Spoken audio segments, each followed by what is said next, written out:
Shalom semuanya. Saya masih baik-baik aja kan? Kita sekarang tuh hari Minggu kan? Kita harus menyembah Tuhan lebih excited lagi. Walaupun setiap hari, tapi hari ini kita harus lebih excited. Excited banget ya teman-teman. Beri kemuliaan untuk Tuhan Yesus.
mengucap syukur. Kau yang sangat baik Tuhan. Kau yang selalu menyelamatkan kami Tuhan di dalam setiap keadaan apapun Bapa. Kami bersyukur Tuhan memiliki Allah seperti Engkau Tuhan Yesus.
Sungguh besar pengorbananmu bagiku, terlalu dalammu untuk dimengerti. Sungguh besar,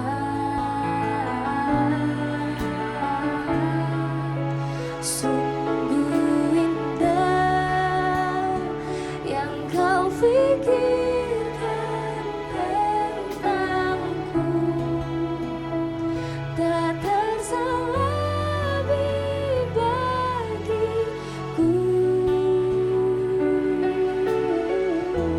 Sungguh indah.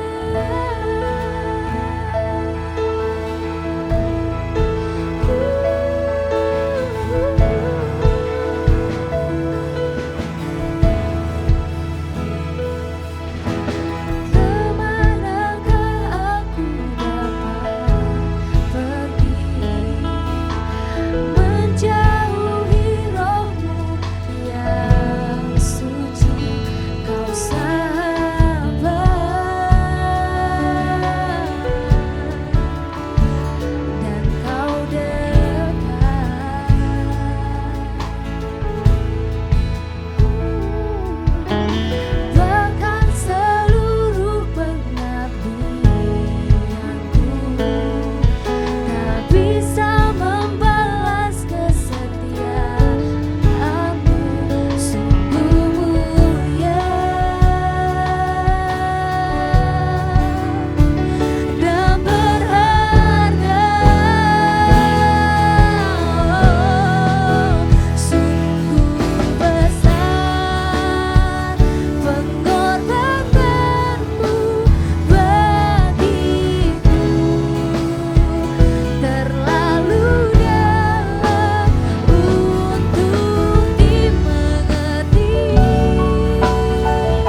Yesus kami mengucap syukur Bapa untuk setiap kebaikan Tuhan Bapa. Kasih-Mu Tuhan Yesus yang selalu memenuhi setiap hidup kami Tuhan. Kau selalu ada Tuhan di setiap masalah kami. Kau Allah yang sangat baik banget Tuhan Yesus. Kau Allah yang sangat luar biasa banget Tuhan. Kami bersyukur Tuhan, kami sangat bersyukur. Sebentar Tuhan kami akan mendengarkan firman-Mu Tuhan Yesus. Kau yang mengurapi setiap pembicara-Mu Tuhan Yesus. Biar setiap apa yang Dia katakan Bapa itu bisa menjadi berkat rema untuk banyak orang juga Tuhan Yesus. Kami juga bisa merasakan Tuhan Yesus hadirat-Mu yang sangat luar biasa Tuhan. Selama kami di rumah masing-masing Tuhan, selama kami ibadah ini.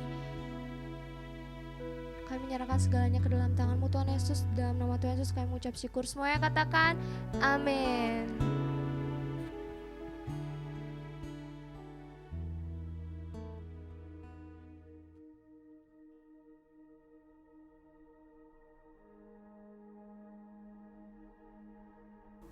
Halo, selamat pagi teman-teman. Apa kabar semuanya? Gue harap semuanya dalam keadaan baik, keadaan yang sehat. Dan gue harap teman-teman yang udah mulai sekolah, yang mulai kuliah, walaupun secara online, gue harap semangatnya boleh sama seperti waktu kita offline di kelas. Walaupun rasanya agak berbeda, yang baru kuliah juga, baru MOS, zaman gue MOS ya, ospek ya sekarang ya. Nah teman-teman tetap semangat dan selamat hari Minggu, kalian boleh chat di bawah untuk menyapa teman-teman yang sedang menonton juga. Dan bagi teman-teman, pagi hari ini kita mau belajar lagi nih tentang bersaksi. Kalau minggu kemarin kita udah belajar dari Korey, kenapa kita harus bersaksi, apa itu saksi. Dikatakan di situ bahwa kita adalah garam dan terang dunia. Di situ adalah kita dikatakan terang. Kita harus jadi garam yang asin, karena dikatakan kalau kita nggak asin, buat apa lagi guna kita. Dan juga Korey bilang bahwa terang itu nggak disimpan di bawah gantang, tapi terang itu taruhnya di atas supaya orang lain bisa ngelihat terang. Nah itulah identitas kita, kita adalah terang dan garam dunia. Makanya itu kita harus bersaksi. Nah pagi hari ini kita mau belajar tentang kenapa kita harus bersaksi. Kenapa kita harus bersaksi? Nah teman-teman, sebelum kita masuk ke firman Tuhan, gue mau cerita. Nah di zaman-zaman pandemi sekarang kan banyak yang sering jualan online ya. Dan juga yang pastinya salah satu cara untuk menaikkan jualan kita itu kita ngendorse ya, kalau teman-teman tahu.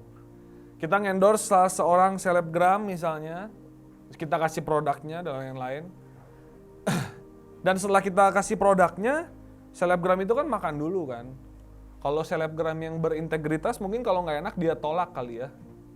Dia tolak kali makanannya, dia tolak, dia nggak mau endorse gitu. Tapi kalau selebgram yang tidak berintegritas, jadi selebgram juga ada integritasnya ya. Mungkin selebgram yang nggak berintegritas tuh, dia mau enak mau enggak, ya tetap aja dia kasih review yang bagus gitu. Padahal di mulut dia tuh nggak enak gitu.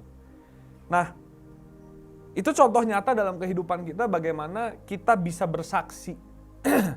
Secara nggak disadari, selebgram juga ternyata bersaksi akan setiap produk-produk yang mungkin diminta sama orang untuk dia endorse. Nah, kita lihat prosesnya teman-teman.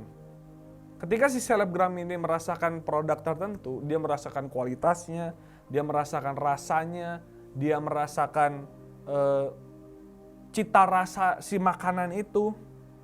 Lalu dia memberitahu orang lain lewat platform sosial media, mau di Instagram, Facebook, Twitter, atau apapun itu, supaya orang-orang yang melihat si review itu boleh tertarik untuk pesan si produk itu.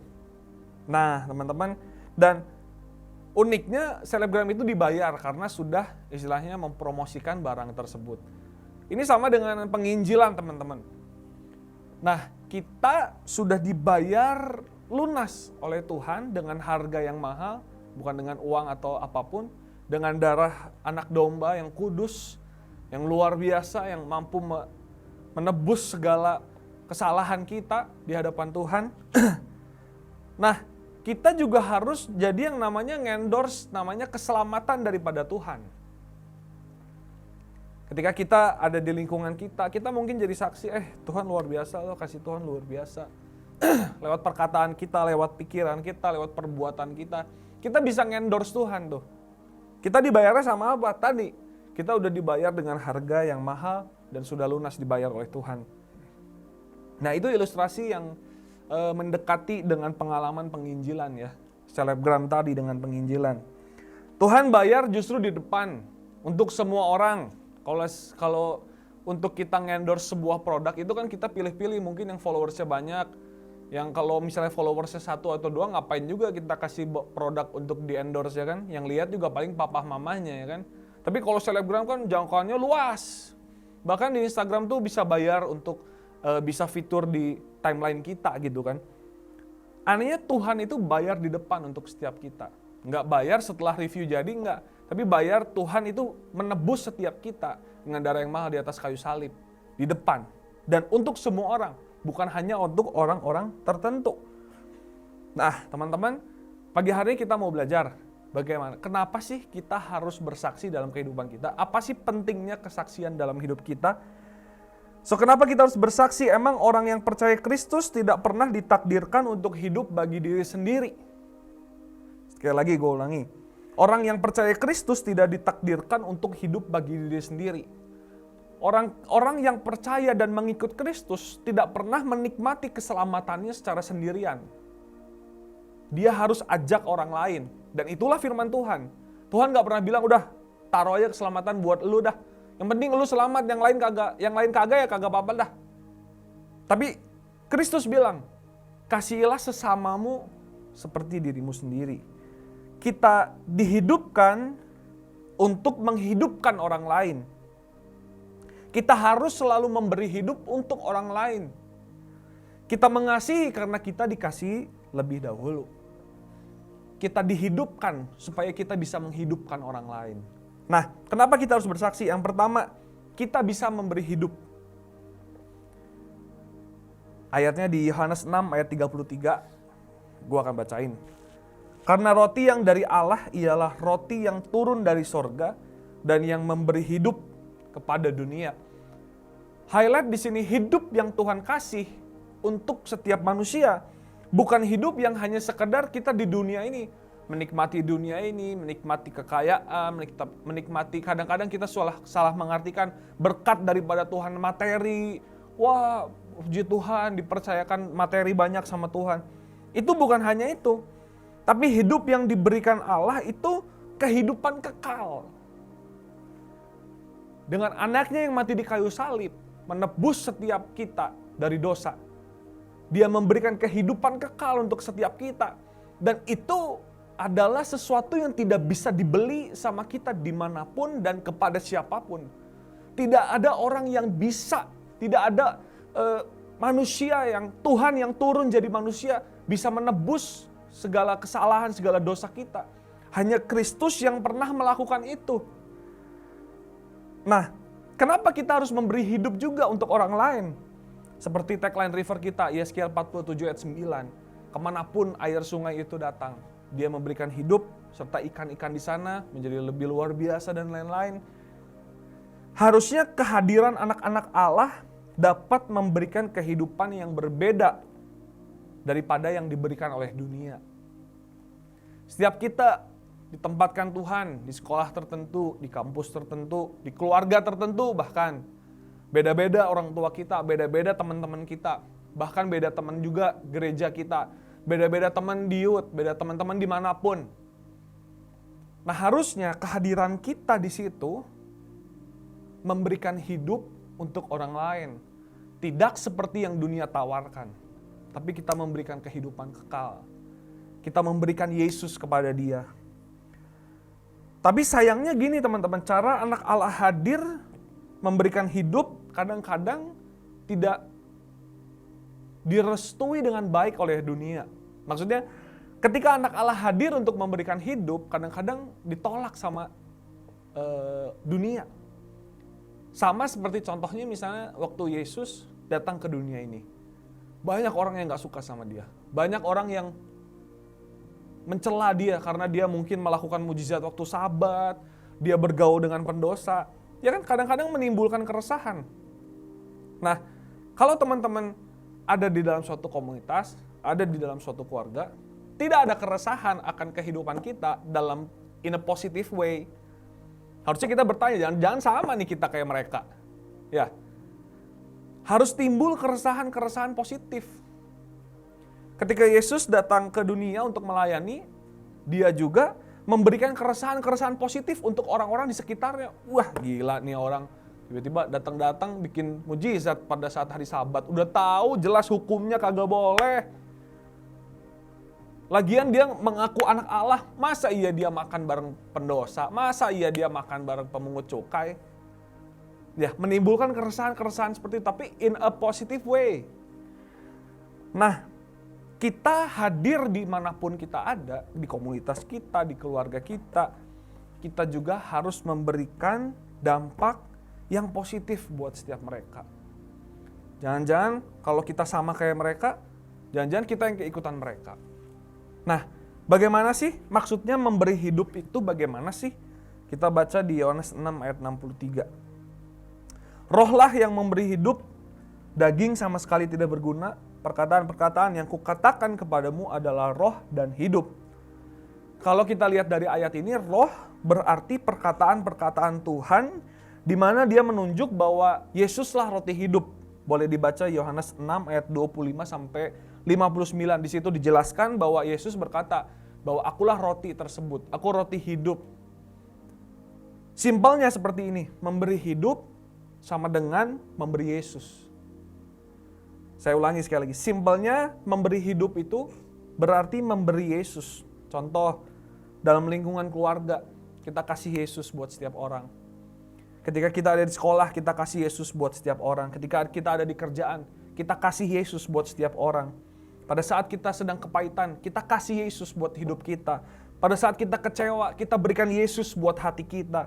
Pada saat kita marah, pada saat kita senang, pada saat kita bahagia, ataupun kita sedang ada di bawah, kita sedang ada di atas, kita harus terus beri Yesus buat kehidupan kita, maupun orang-orang di sekitar kita. Jangan sampai ketika mungkin kita ada masalah, fokus kita hilang. Kita jadi nggak mau ngasih Yesus lagi nih buat mereka. Kita harus kasih Yesus buat setiap lingkungan kita maupun diri kita sendiri. Karena tujuan orang Kristen hanya satu, yaitu menjadi serupa dengan Kristus. Tujuan Kristen bukan hanya sekedar surga, itu tempat. Tapi keseluruhan Alkitab berkata bahwa kita harus serupa dengan Dia, proses untuk serupa dengan Dia. Makanya pada waktu saat kita ada di keluarga, ada di sekolah, ada di kerjaan, kita harus kasih Yesus buat semua orang. Semua orang harus tahu Yesus itu siapa. Terlebih itu ya makanya kita harus alami dulu kan. Seperti tadi selebgram itu, dia harus makan dulu. Oh enak nih, baru kasih tahu. Kamu juga harus makan dulu, kasih Yesus itu gimana sih rasanya. Kamu harus alami dulu bagaimana sih sukacitanya kamu melayani Yesus. Kenapa orang-orang lain banyak yang bersenang-senang di dunia luar sana, sedangkan kamu masih suka ikut komsel, masih suka ikut family sharing, masih suka berdoa. Kamu kasih tunjuk buat mereka bahwa hidup bersama Yesus itu lebih luar biasa. Bahwa hidup bersama Yesus itu kamu mendapatkan namanya sukacita yang kekal. Kamu harus tunjukkan. Dan pada saat kamu pahit, pada saat kamu kecewa, pada saat kamu marah dengan situasi, kamu harus kasih Yesus terus buat hati kamu. Kasih Yesus terus. Serupa dengan Dia. Terus asah diri kamu. Supaya apa? 1 Yohanes 5 ayat 5. Siapakah yang mengalahkan dunia selain daripada dia yang percaya bahwa Yesus adalah anak Allah? Ayat yang sangat powerful ya. Siapakah yang mengalahkan dunia selain daripada dia yang percaya bahwa Yesus adalah anak Allah? Nah, kita juga harus terus tetap kasih Yesus buat hati kita, dan someday kita akan mengalahkan dunia. Pasti proses namanya susah, kita nggak akan mungkin bisa overcome the world dengan cara yang gampang, kita bisa meninggalkan setiap beban dosa kita dengan gampang. No, nggak gampang. Tapi tujuannya adalah serupa dengan Tuhan. Tujuan akhirnya. Pada saat jalan mungkin macet, pada saat jalan mungkin banyak batu berlobang, kita susah jalan. Tapi yang pasti tujuannya adalah serupa dengan Yesus. Kita akan mengalahkan dunia, percayalah teman-teman. Ketika kita memandang Yesus setiap saat, kita akan mengalahkan dunia. Itu yang pertama teman-teman ya. Ini yang terakhir, yang kedua. Kita bisa memberi hidup yang pertama. Yang kedua, kita punya kuasa. Matius 28 ayat 18. Yesus mendekati mereka dan berkata, "Kepadaku telah diberikan segala kuasa di sorga dan di bumi." Kepada Yesus telah diberikan kuasa maupun di sorga maupun di bumi. Makanya daripada itu Yesus juga memberikan kuasa yang sama kepada setiap orang yang percaya kepadanya. Kalau misalnya Yesus gak dikasih kuasa, dia gak akan bisa ngasih kuasa kepada anak-anaknya. Tapi dikatakan di sini, Matius 28 ayat 18, "Kepadaku telah diberikan segala kuasa di sorga dan di bumi." Sehingga itu dia bisa memberikan kuasa untuk setiap anak-anak yang percaya kepadanya. Yohanes 1 ayat 12, "Tapi semua orang yang menerimanya diberinya kuasa supaya menjadi anak-anak Allah, yaitu mereka yang percaya di dalam namanya." Jadi percaya nggak teman-teman? Bahwa Tuhan sudah menempatkan satu kuasa yang sungguh powerful dalam setiap kehidupan kita. Tapi kadang-kadang kita yang tidak mengakses hal itu. Tuhan sudah menaruh setiap kekuatan yang powerful dalam setiap hati kita. Tapi kadang-kadang kita yang nggak ngakses. Kadang-kadang kita yang nggak pakai kuasa tersebut. Makanya suka bertanya-tanya kan, kenapa sih Kak, kok aku nggak bisa bahasa roh? Makanya sih Kak, kok aku nggak bisa praise and worship seperti teman-teman? Kok hidup aku selalu ada di dalam tekanan dosa terus, kok aku selalu marah-marah ya Kak, kok aku selalu bla bla bla bla bla. Jangan-jangan nggak ada Roh Kudus ya di dalam diri? Enggak. Tapi teman-teman, Roh Kudus itu selalu ada dalam setiap hati kita pada waktu kita percaya bahwa Yesus adalah anak Allah. Nah, ada satu contoh. Kemarin teman gue ada yang cerita bahwa dia itu diganggu setan ceritanya ya. Diganggu setan dan dia akhirnya bertanya sama gue, "Gue masih bisa ngusir setan gak ya?" Sebentar. Gue masih bisa ngusir setan. Maksudnya gimana? Ya gue udah lama gak doa lah, gue udah lama jarang berkomunikasi sama Tuhan lah, dan lain-lain lah. Ya langsung gue jelasin di situ. Ya pada sejatinya Roh Kudus itu selalu ada dalam hati kita. Cuman jarang aja dikasih makan. Dikasih makannya tadi dengan doa, baca Alkitab, kamu komunikasi sama Tuhan, kamu bangun hubungan dengan Tuhan. Roh kan dikasih makan terus kan. Jadi makin kuat daripada daging. Nah, gue pernah dengar cerita juga, masalahnya temen gue waktu dia coba-coba ngusir setan gitu ya, dia yang diserang balik ya. Bukan diserang balik seperti maksudnya diterkam atau gimana, enggak. Tapi katanya sih, gue dengar cerita juga sih, katanya diketawain katanya. Emang temen gue ada temen di kampus, dia diketawain katanya. Buset, gue juga bingung juga. Kalau gue ngusir setan, pergi setan. Terus setannya malah ngusir gue, lu yang pergi. Lu ngapain di sini, banyak dosa lu. Dia ya pusing juga kalau kayak gitu ya. Tapi gue bilang sama dia, sejatinya Roh Kudus nggak pernah bisa pergi, nggak pernah bisa pulang. Dia pergi pulang nggak bisa. Roh Kudus itu tetap di dalam hati kita itu terpatri pada saat kita percaya Yesus adalah anak Allah. Masalahnya kita kasih makan apa enggak. Nah akhirnya gue bilang ya udahlah, sekarang kamu doa aja. Keyakinan kamu yakin nggak mau ngusir? Kamu yakin? Kalau nggak yakin ya janganlah. Daripada ntar ujungnya takut bahaya dan gimana-gimana kan. Jadi kamu doa sekarang, ya kamu yakinkan diri kamu kalau Tuhan maksud kamu merasa damai sejahtera untuk ngusir dan kamu percaya bahwa Yesus beserta, ya silahkan. Akhirnya nggak tahu tuh dia ada doa apa enggak. Cuman itu contoh di mana bahwa setiap kita itu dikasih kuasa sama Tuhan.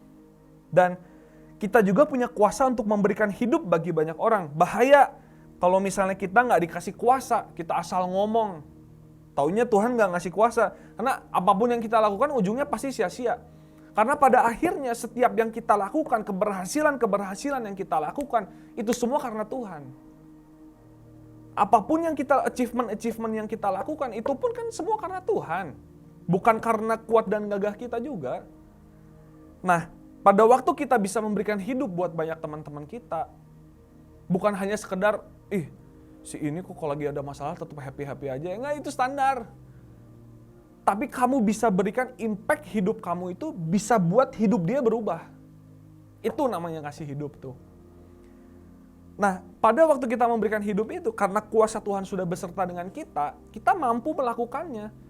Percaya teman-teman, sekuat apapun kita, sepinter apapun kita belajar, Alkitab ya, kalau kita nggak ngandelin Tuhan, firman itu nggak akan sampai.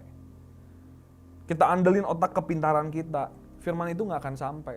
Makanya, semua keberhasilan, achievement apapun yang kita lakukan, itu semua karena Tuhan. Sebab itu percayalah apapun yang kita lakukan dan katakan tidak akan kembali sia-sia kalau kita berserah sama Tuhan. Yesaya 55 ayat 11, demikianlah firmanku yang keluar dari mulutku, ia tidak akan kembali kepadaku dengan sia-sia, tetapi ia akan melaksanakan apa yang kukehendaki dan akan berhasil dalam apa yang kusuruhkan kepadanya. Lihat di situ. Apa yang keluar dari mulutku tidak akan kembali padaku dengan sia-sia. Jangan anggap ketika teman kamu curcol tiba-tiba lagi istirahat, gue ada masalah gini nih. Kamu kasih firman Tuhan. Gue di gereja diajarin begini. Atau kamu sekedar dengerin aja pakai hati. Kamu dengerin, terus kamu kasih advice. Bagaimana seorang yang mengikut Yesus bisa menghadapi masalah tertentu. Percaya tidak akan sia-sia. Roh Kudus, itu kan perkataan yang keluar itu kan seperti cipratan roh ya. Kalau kita bisa bilang, cipratan roh yang mungkin bisa menyatu dengan roh dia. Dan kita percaya Roh Kudus yang ngerjain itu. Jadi dalam setiap kesempatan yang Tuhan kasih, misalnya teman-teman dapat teman-teman yang sedang sedih, curcol, atau jangan teman lah, misalnya keluarga, orang tua atau apa, kamu kasih tahu firman Tuhan, kamu kasih firman Tuhan. Percaya nggak akan kembali sia-sia, karena Roh Kudus yang bekerja. Karena ini firman Tuhan, janji Tuhan. Dia tidak pernah bohong, dia tidak pernah lalai. Dan gue sangat-sangat percaya kepada setiap firman Tuhan. Nah, teman-teman jangan takut untuk bersaksi. Kamu punya kelebihan yang sungguh luar biasa yang orang lain tidak punya. Ingat, berikan Yesus dimanapun kamu berada, karena Yesus telah memberimu kuasa. So, that's it for pagi ini, dan gue percaya setiap firman Tuhan yang sudah disampaikan bisa merubah setiap hati kita, memberikan semangat, memberikan motivasi, terlebih kita mau melakukan firman Tuhan dimanapun kita berada. So, see you guys next week. Gue harap kalian tetap sehat, tetap sayangi tubuh sendiri dengan olahraga, dan gue akan ketemu dengan kalian secepatnya. Tuhan Yesus memberkati.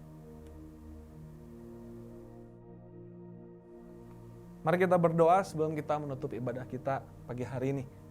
Terima kasih Tuhan buat firman Tuhan. Kami percaya setiap firman Tuhan yang keluar dari mulut Tuhan tidak akan kembali sia-sia. Kami tahu Roh Kudus yang mengerjakannya dalam kehidupan kami, supaya kami boleh melakukan, bukan hanya jadi pendengar firman Tuhan. Dan kami percaya kuasa yang daripada Tuhan memberanikan kami untuk kami bersaksi untuk sekitar dan lingkungan kami.